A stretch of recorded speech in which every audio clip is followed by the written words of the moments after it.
देश की सबसे प्रीमियम ट्रेन राजधानी एक्सप्रेस से आप ये देखिए खूबसूरत नॉर्थ ईस्ट के नज़ारे। The majestic Kanchenjunga.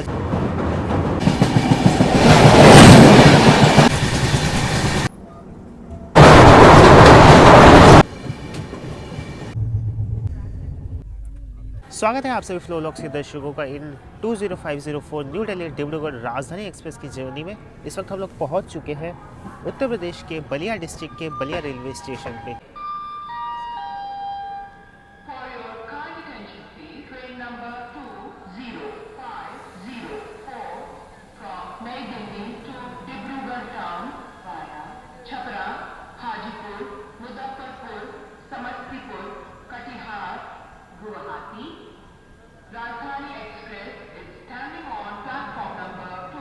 बलिया को ना प्यार से बागी बलिया भी कहा जाता है या कहे revolutionary Ballia. In the year 1942 में क्विट इंडिया मूवमेंट के तहत ना बलिया ने पता है ब्रिटिशर्स की हुकूमत को ठुकरा दिया था। उन्होंने उस टाइम पर पता है अपनी पैरेलल गवर्नमेंट भी इस्टेब्लिश कर ली गई थी। यहाँ से कुछ प्रमुख अगर फ्रीडम फाइटर्स की बात की जाए तो ये लैंड ऑफ मंगल पांडे, छिट्टू पांडे जैसे ग्रेट फाइटर फाइटर्स का रहा है। बलिया रेलवे स्टेशन के प्लेटफॉर्म नंबर 2 पे हमारी राजधानी एक्सप्रेस आई है। 15 मिनट की देरी से हम लोग निकले थे बनारस रेलवे स्टेशन से और यहाँ लगभग 20 मिनट के विलम्ब से हम लोग आए हैं। आज के इस डिब्रूगढ़ राजधानी एक्सप्रेस की जर्नी में बलिया हमारा फाइनल हॉल्ट होने वाला है उत्तर प्रदेश में। इसके बाद हम लोग जाके अब रुकेंगे सीधा बिहार स्टेट में। बलिया शहर ना गंगा नदी के किनारे पे बसा हुआ है। अभी रिसेंटली बलिया रेलवे स्टेशन का रीडेवलपमेंट हुआ है और यहाँ पे कई सारी ट्रेनें भी शिफ्ट करी गई है, जिसमें मुझे याद आता है मुंबई से बनारस के बीच में चलने वाली Kamayani express, new Delhi Banaras superfast express को भी 2 दिन बलिया रेलवे स्टेशन तक एक्सटेंड किया गया है। वरना ना पहले यहाँ से बहुत ही चुनिंदा ट्रेन हुआ करती थी, तो जो बलिया के लोग थे ना उन्हें गंगा पार करके बिहार के बक्सर रेलवे स्टेशन जाना होता था और वहाँ से फिर वो देश के कोने कोने के लिए ट्रेन पकड़ते थे। यहाँ प्लेटफॉर्म नंबर 3 पे देखिए बलिया प्रयागराज रामबाग पैसेंजर ट्रेन यहीं पे खड़ी है। अभी आप देख सकते हैं काफ़ी कुछ काम होना अभी बाकी रह गया है फिलहाल बलिया रेलवे स्टेशन पे। होपफुली अगले कुछ सालों में कंप्लीट हो जाए। बस यार एक शिकायत रहती है बलिया वासियों से कि भाई यहाँ के जो प्रीवियस एमपीज़ थे ना उन्होंने बनारस की कई सारी ट्रेनों की डिमांड कर ली एक्सटेंशन की। आई मीन यार चलिए मानते हैं आपको नई ट्रेन चाहिए तो भाई न्यू ट्रेन की डिमांड कीजिए ना। ऑलरेडी पैक ट्रेन को आप इधर उधर से एक्सटेंड करके मंगवा रहे हैं, क्या मतलब रह जाता है उससे। और यहाँ सामने है कमायनी एक्सप्रेस। एक टाइम पे ये बनारस से मुंबई के बीच में चला करती थी, अब ये भी आ चुकी है बलिया फिलहाल।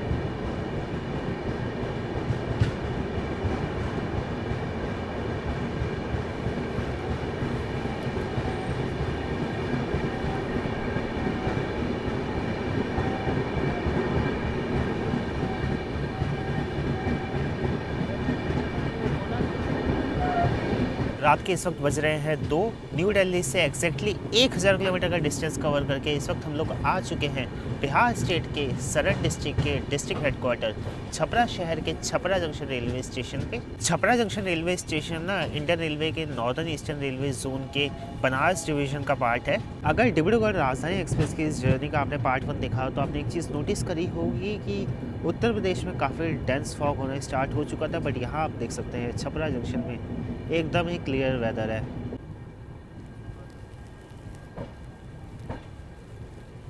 छपरा जंक्शन रेलवे स्टेशन के प्लेटफॉर्म नंबर 1 पे हमारी राजधानी एक्सप्रेस आई है।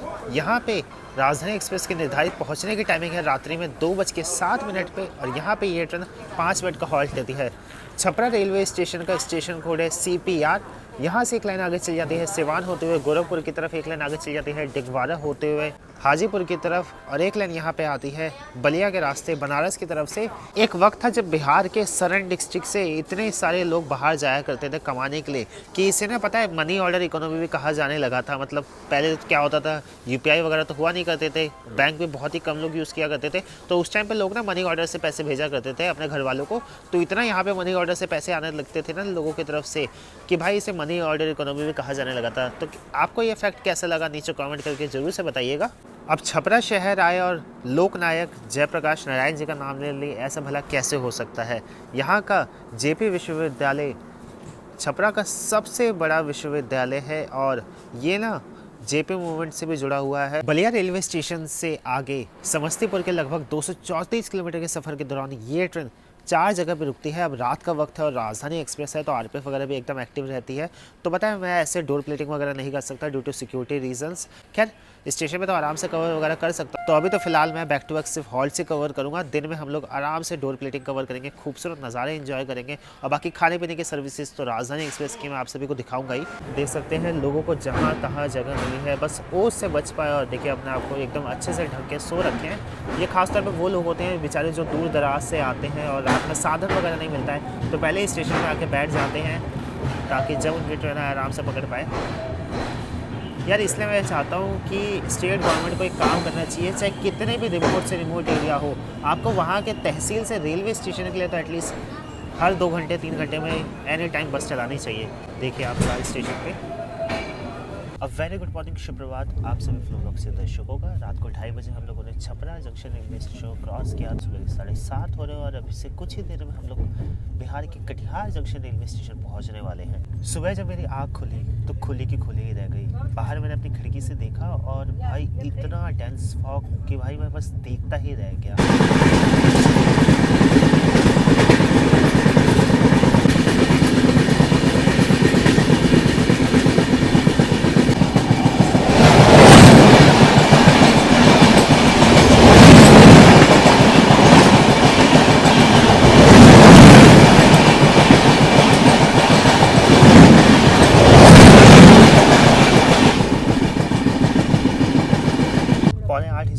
सुबह के और आप बाहर देख सकते हैं अभी भी काफ़ी डेंस फॉग है। यहाँ अपने ब्रेकफास्ट हमें सर्व कर दिया गया है, वेज कटलेट, ब्राउन ब्रेड, यहाँ टी किट है, एक अमूल का बटर है, साथ में एक फ्रेस्का की मैंगो ड्रिंक है। वेजिटेरियन कटलेट में देखिए हमारे पास कटलेट है, साथ में पोटैटो फिंगर्स है, वेजिटेबल्स है जिसमें कैरेट्स है, पीज़ है।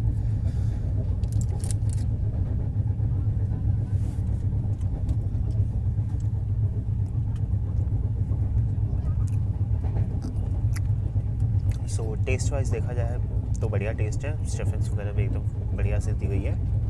बस ये है कि थोड़े से ठंडे हो गए हैं, आई गेस मैंने खाने में थोड़ा सा लेट कर दिया है, बट टेस्ट वाइज तो काफ़ी ठीक है।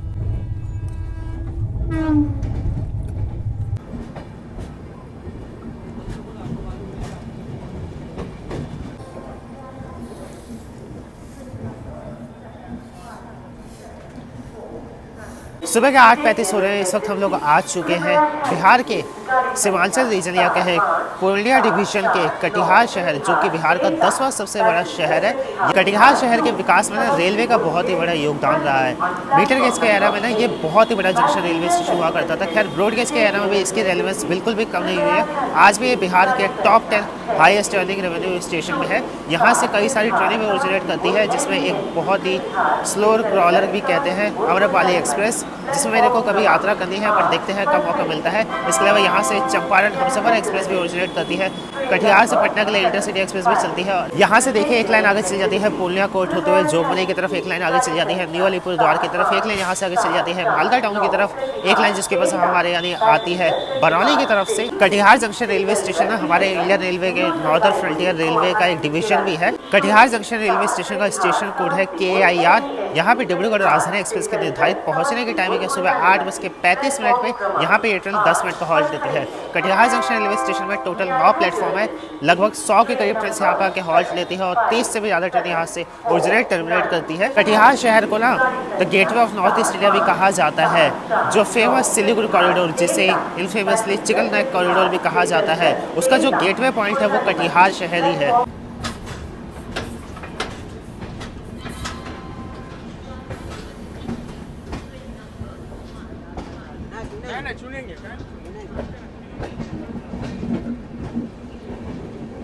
ये रही कटिहार जंक्शन के पिट लाइन्स और यहाँ एक अमृत भारत एक्सप्रेस भी खड़ी है।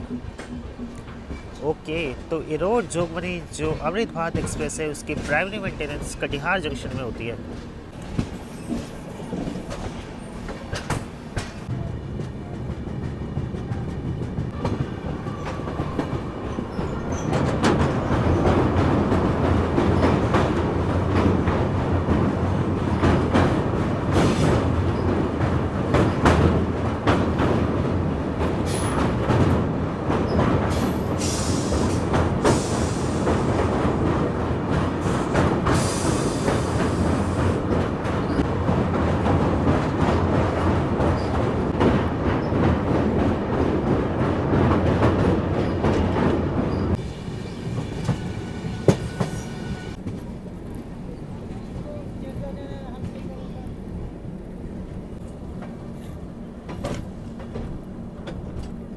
आज के अपने इस 20504 डिब्रूगढ़ राजधानी एक्सप्रेस की यात्रा में किशनगंज हमारा फाइनल हॉल्ट होने वाला है बिहार स्टेट में।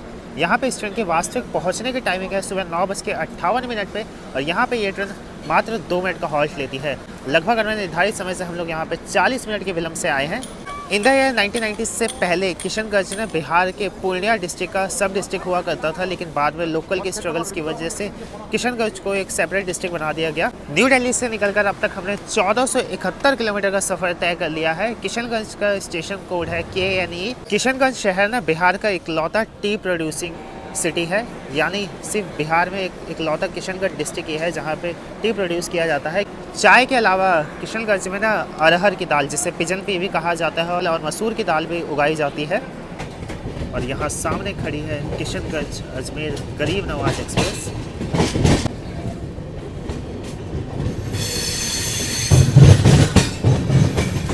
देश की सबसे प्रीमियम ट्रेन राजधानी एक्सप्रेस से आप ये देखिए खूबसूरत नॉर्थ ईस्ट के नज़ारे, चारों तरफ बस चाय के बागान और ये हरियाली।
उत्तर बंगाल के सबसे बड़े शहर सिलीगुड़ी के न्यू जलपाईगुड़ी रेलवे स्टेशन से आप सभी का स्वागत है।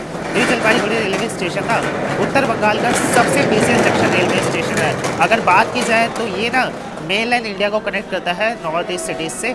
यहाँ से आप उतर के जा सकते हैं दार्जिलिंग की तरफ, जो कि यहाँ से लगभग 80 किलोमीटर की दूरी पे है, और यहीं से आप जा सकते हैं हमारे इंडिया के one of the most beautiful state Sikkim के कैपिटल गैंगटॉक तक, वो भी यहाँ से लगभग 5-6 घंटे की ड्राइव पे है। New Jalpaiguri railway station starting point है the iconic Darjeeling Himalayan railway का, जो कि वन ऑफ द फ्यू ऐसी वर्ल्ड में रेलवे लाइन है जो कि अभी भी स्टीम इंजन्स के ऊपर ऑपरेट करती है, या कहे स्टीम लोकोमोटिव्स के ऊपर ऑपरेट करती है। अभी भी आपको दार्जिलिंग शहर के अंदर लाइव स्टील लोकोमोटिव देखने को मिलेंगे। न्यू जलपाईगुड़ी रेलवे स्टेशन पर डिब्रूगढ़ राजधानी एक्सप्रेस की पहुंचने की टाइमिंग है सुबह 11:25 पे।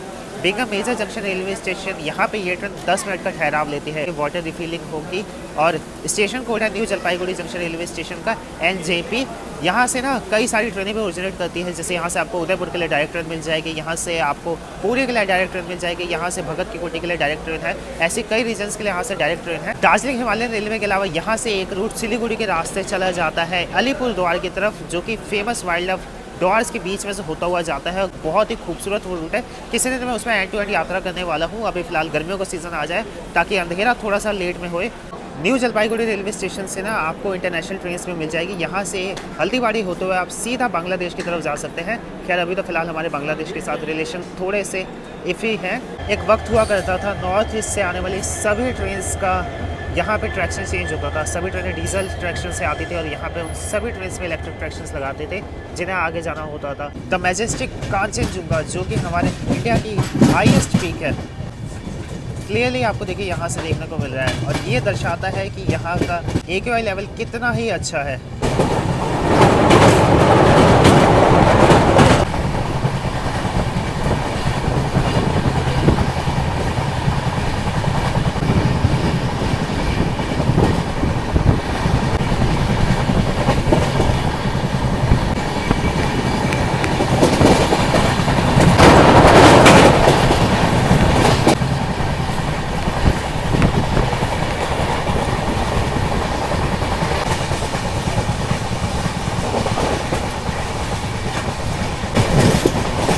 जहाँ हम लोग क्रॉस कर रहे हैं Raninagar Jalpaiguri junction railway station. यहाँ से हम लोग निकल जाएंगे कूच बिहार की तरफ और एक लाइन यहाँ से निकल जाती है आगे हल्दीबाड़ी की तरफ, जो कि बांग्लादेश इंडिया बॉर्डर पर एक छोटा सा रेलवे स्टेशन है।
न्यू जलपाईगुड़ी बेस किचन से इस ट्रेन के अंदर सेकेंड डे का लंच लोड किया जाता है। इन केस अगर ट्रेन न्यू जलपाईगुड़ी पे लेट आई तो फिर लंच में थोड़ा सा डिले हो जाएगा। लंच में देखिए हमें सर्व किया गया है ड्राई वेज में यहाँ आलू और टिड्डी की सब्ज़ी, यहाँ पे है पनीर मसाला, साथ में अपने पास है दाल, प्लेन राइस, 2 पराठे हैं, एक कर्ड है और एक पिकल है। कर्ड और जो पिकल है वो एनडीएलएस से इस ट्रेन के अंदर लोड हो रखा होता है और फिर वही धीरे धीरे सर्व किया जाता है। बाकी ये जितना भी आइटम है ये बेस किचन से आता है। अब करते हैं भैया सबसे पहले पनीर को ट्राई। देखने में तो बहुत ही बढ़िया लग रही है, मसालों से भरपूर।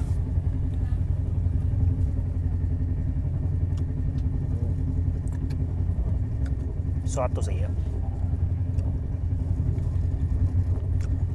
दाल की अगर बात की जाए तो जीरे और वो जो राई के दाने नहीं होते उसका तड़का दिया गया है। सो एक चीज़ मुझे अच्छी लगी कि हमने इसमें अब तक 3 बार लंच और डिनर किया है, मतलब मिला के, और तीनों बार हमें अलग अलग दाल दी गई है। तो मेन्यू तो इसका टाइम टू टाइम चेंज हो रहा है वेजिटेरियन ऑप्शन में भी। अब करते हैं आलू और टिंडे को ट्राई।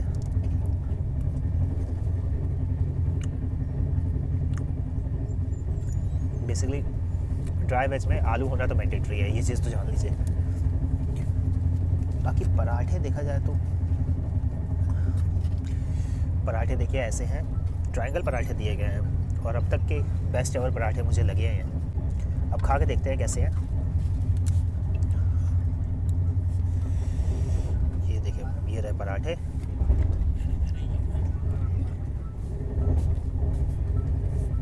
अपना लंच मैंने फिनिश ही किया था कि उसी एग्जैक्ट टाइम एक भैया आ गए रबड़ी बेचते हुए, तो उनसे मैंने ये रबड़ी ले ली। खैर ये रबड़ी अगर आप लेंगे तो इसका आपको कॉस्ट पे करना होगा, क्योंकि डेजर्ट मिलता है ट्रेन के अंदर, या तो आपको स्वीट मिलेगा या तो आपको आइसक्रीम मिलेगी। स्वीट अगर रहेगी तो आपकी थाली में रहेगी, वरना आपको बाद में डेजर्ट में एज आइसक्रीम या कुछ देते हैं उसी तरह का। बट अगर आप रबड़ी लेते हैं या प्रीमिक्स टी लेते हैं या आप कुछ भी लाइक चॉकलेट्स वगैरह परचेज़ करते हैं तो उसका आपको कॉस्ट पे करना होगा, भले ही आपने केटरिंग चार्ज क्यों ना पे किया हो। ये सब चीज़ें एडिशनल होती हैं। तो यहाँ इस वक्त हम लोग आ चुके हैं पश्चिमी बंगाल के one of the historic city Cooch Behar के new Cooch Behar railway station पे। कूच बिहार जो कि हमारे देश के आज़ाद होने से पहले यहाँ पे कूच डायनेस्टी की हुकूमत हुआ करती थी। लगभग 300 साल उन्होंने यहाँ पे हुकूमत किया था। एक फैक्ट आप सभी को बताऊँ, हमारे देश आप सभी जानते हैं कि 15 अगस्त 1947 में आज़ाद हुआ था, बट आप सभी जानते हैं हमारा देश आज़ाद नहीं हुआ था। जितनी भी अंग्रेज़ों के अधीन रियासतें थी, क्योंकि हमारे देश में पहले कोई भारत देश नहीं हुआ करता था, सभी के अपने अपने रियासतें होती थी, सभी के अपने अपने राजा होते थे, तो उन सभी राजाओं को फ्री किया था कि आप अपनी अपनी रियासतें लेके फ्री हैं अब। उसके बाद हमारे लोह पुरुष देश के सबसे पहले गृह मंत्री ने उन सभी रियासतों को जोड़ा और भारतवर्ष बनाया। तो ये जो कूच बिहार थी ना, क्योंकि ये अंग्रेजों के अधीन तब भी नहीं आती थी, मतलब उनके बीच में ट्रीटी वगैरह थी। अब मैं इतना हिस्टोरी के बारे में मुझे नहीं पता। रियासत जो थी कूच डायनेस्टी, ये 1949 के अंदर हमारे भारत में इसका विलय हुआ था और 1950 के करीब में इसे पश्चिम बंगाल राज्य में ऐड कर दिया गया। डिब्रूगढ़ राजधानी एक्सप्रेस की कूच बिहार रेलवे स्टेशन में निर्धारित पहुंचने की टाइमिंग है दोपहर में 1:35 पे, और यहाँ पे ये ट्रेन 2 मिनट का हॉल्ट लेती है। लगभग हमने निर्धारित समय से हम लोग यहाँ पे 10 मिनट मिनट बिफोर आ चुके हैं। पश्चिम बंगाल का one of the top tourist structure है कूच बिहार। यहाँ का कूच बिहार पैलेस बिल्कुल आपको लंदन के बकिंघम पैलेस की याद दिला देगा। New Cooch Behar railway station पर टोटल 7 प्लेटफॉर्म है। ये नॉर्दर्न फ्रंटियर रेलवे के अलीपुर द्वार डिवीजन का पार्ट है। तकरीबन 150 के करीब ट्रेन यहाँ पे आके हॉल्ट लेती हैं। करंटली यहाँ का टेम्परेचर 26 डिग्री सेल्सियस है, बट धूप इतनी तेज़ की लग रही है ना भाई, गर्मियों की याद आ गई एकदम अचानक से।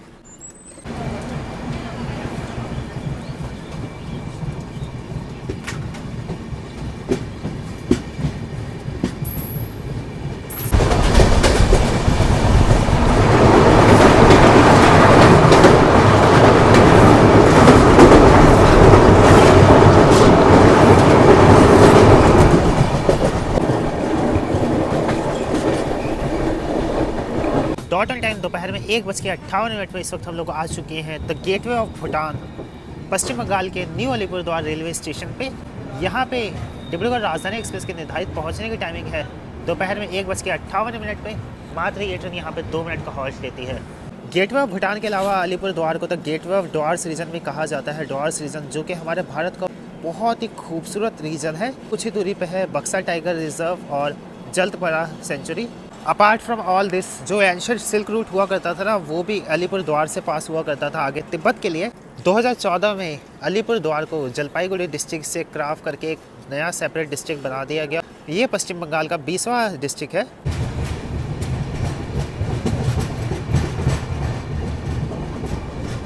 सामने ये जो लाइन आ रही है, ये लाइन आ रही है अलीपुर द्वार जंक्शन की तरफ से, और ये लाइन आगे चली जाती है न्यू माल होते हुए सिलीगुड़ी की तरफ। और भाई ये जो रेलवे ट्रैक है ना, ये खूबसूरत बक्सा टाइगर रिजर्व और जलपरा नेशनल पार्क के बीच से होते हुए जाता है। इस रूट को लेती है सिक्किम महानंदा एक्सप्रेस। तो मैं जल्दी सिक्किम महानंदा एक्सप्रेस कवर करूँगा। डे टाइम में यहाँ से वो चलती है और खूबसूरत द्वार सेक्शन से होते हुए जाती है।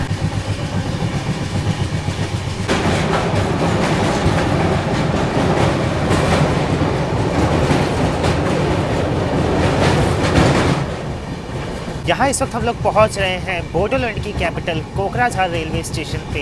बोडोलैंड का अगर आपने नाम नहीं सुना है तो मैं आपको बता देता हूँ, ये आसाम स्टेट के अंदर एक ऑटोनोमस रीजन है जो कि इस्टेब्लिश किया गया था after Bodo liberation tiger force के सरेंडर के बाद। 90s के टाइम पे ना यहाँ पे एक आर्म्ड मिलिटेंट ग्रुप हुआ करता था जो कि ना बोडोलैंड की डिमांड करता था। यहाँ के जो बोडो ट्राइबल्स हैं उनकी डिमांड थी ना कि हमें अपना खुद का एक स्टेट चाहिए। इन द ईयर 2003 में ना government of Assam, government of India ने मिलकर समझौता किया बोडो लिबरेशन टाइगर फोर्स के साथ कि देखिए आप ये लड़ाई झगड़ा मत कीजिए, आपके भी लोग मर रहे हैं, हमारे भी लोग मर रहे हैं, बताइए आपकी क्या समस्या है। तो उन्होंने कहा था कि हमें एक ऑटोनोमस रीजन, हमें अपना खुद का स्टेट चाहिए। तो गवर्नमेंट ऑफ इंडिया ने कहा कि आपको खुद का स्टेट तो नहीं मिलेगा, बट इसी आसाम स्टेट के अंदर अब आपको ऑटोनोमस रीजन दे देंगे। और गवर्नमेंट ऑफ इंडिया ने ना बोडोलैंड को 6 शेड्यूल कमीशन के अंदर डाल दिया। बेसिकली 6 शेड्यूल कमीशन में पता है क्या होता है, जैसे अगर आपको कहीं भी कुछ भी डेवलपमेंट करनी है तो आपको वहाँ की ना लोकल अथॉरिटी से परमिशन लेनी पड़ेगी, मतलब कुछ भी करने के लिए। अब ये पता है स्टेट गवर्नमेंट और सेंट्रल गवर्नमेंट को कुछ भी अगर यहाँ करना होगा पहले उनको बीटीसी से परमिशन लेनी होगी, जो कि यहाँ की गवर्निंग बॉडी है। फिलहाल आज के बोडोलैंड में आसाम के 5 डिस्ट्रिक्ट आते हैं और अभी 2 डिस्ट्रिक्ट को और बनाने की बात की जा रही है। अब देखते हैं कब बनते हैं।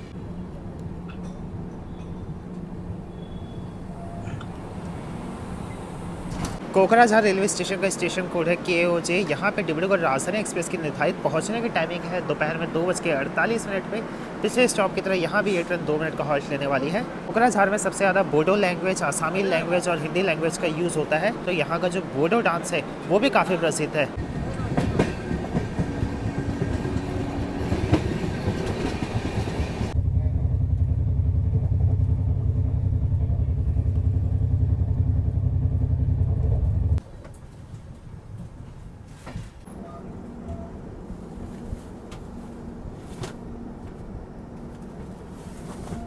बंगई गांव ना आसाम का एक मेजर इंडस्ट्रियल सिटी है और ये सबसे ज़्यादा प्रसिद्ध है अपने NTPC थर्मल पावर प्लांट के लिए, जो कि यहाँ से कुछ ही दूरी पे है, जो कि मैंने आपको वीडियो में दिखाया भी था। न्यू बंगई गांव रेलवे स्टेशन से ना गुवाहाटी जाने के लिए 2 रूट है। एक रूट चल जाता है गोलपारा टाउन होते हुए, जो कि one of the beautiful route है आसाम का, और एक रूट चल जाता है रंगिया होते हुए। हम लोग आप जाएंगे रंगिया होते हुए गुवाहाटी की तरफ। न्यू बंगई गांव जंक्शन रेलवे स्टेशन का स्टेशन कोड है NBQ। टोटल यहाँ पे 7 प्लेटफॉर्म है। 150 के करीब ट्रेन यहाँ पर हॉल्ट लेती है। डिब्रूगढ़ राजधानी एक्सप्रेस की यहाँ निर्धारित पहुँचने की टाइमिंग है दोपहर में 3:47 पे। स्टेशन पे आप देख सकते हैं हल्का फुल्का मरम्मत का कार्य हो रहा है। यहाँ 2 मिनट के हॉल्ट में ही अपनी ट्रेन का देखिए वाटर रिफिलिंग भी हुआ है। वाह।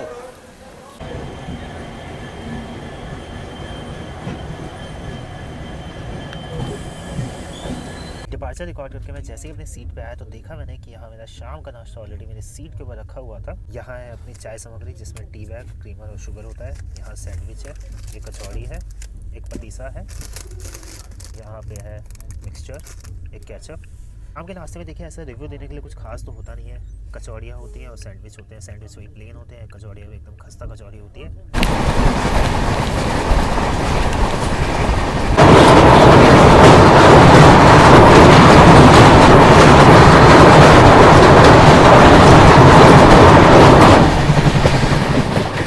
शाम के अभी 5 भी नहीं बजे और यहाँ देखिए नलबड़ी रेलवे स्टेशन पे हमारी ट्रेन फ़िलहाल रुकी हुई है एक अनशेड्यूल्ड हॉल्ट लेके। और आप ये देखिए क्या कमाल का सनसेट हो रहा है इस वक्त।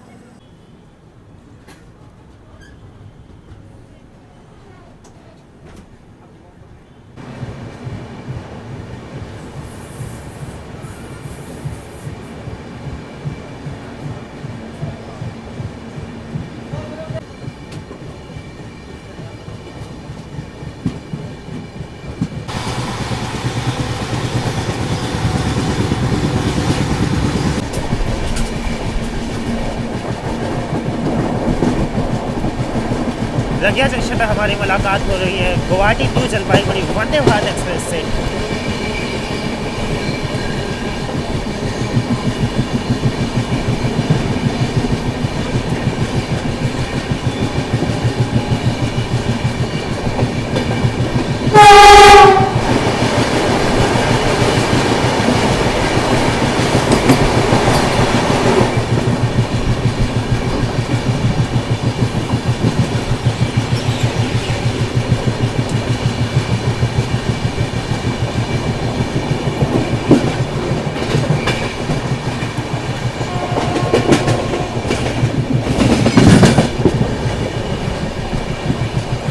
यहाँ अपनी मुलाकात हो रही है कामाख्या दिल्ली ब्रह्मपुत्र मेल से, जो कि पहले डिब्रूगढ़ से दिल्ली के बीच में चला करती थी। विवेक एक्सप्रेस को डेली करने के लिए इस ट्रेन को शॉर्ट कर दिया गया गुवाहाटी के कामाख्या तक। आज इस ट्रेन में मैंने सेकंड एसी में टिकट निकाला था और भाई कन्फर्म नहीं हुआ। आगे चल के आपको बताता हूँ क्या हुआ इसमें।